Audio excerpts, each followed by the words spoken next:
I'm Jonah from GCDHR Dubai. So ngayon po ay nandito po ako sa harapan niyo with Miss Maria Suzanne na nakakuha ng visa for Croatia. Ito po. So nag-a-apply po siya as a maid sa Croatia. So very successful po ito ang process na to. So ano po ang yung masasabi sa yung process po? Yung masasabi ko lang sa our process is smooth and very fast. Oo. Then I like the staff, very Okay. approachable and kind. Thank you so That, much. It's too good. 100% legit.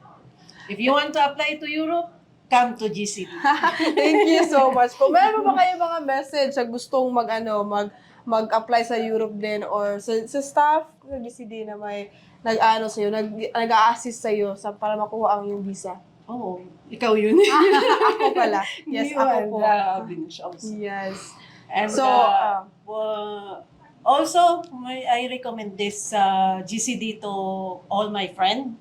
That I told them that is because they are planning also to go Europe.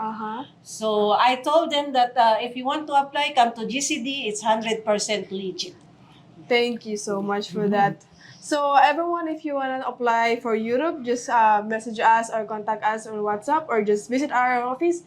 Thank you so much.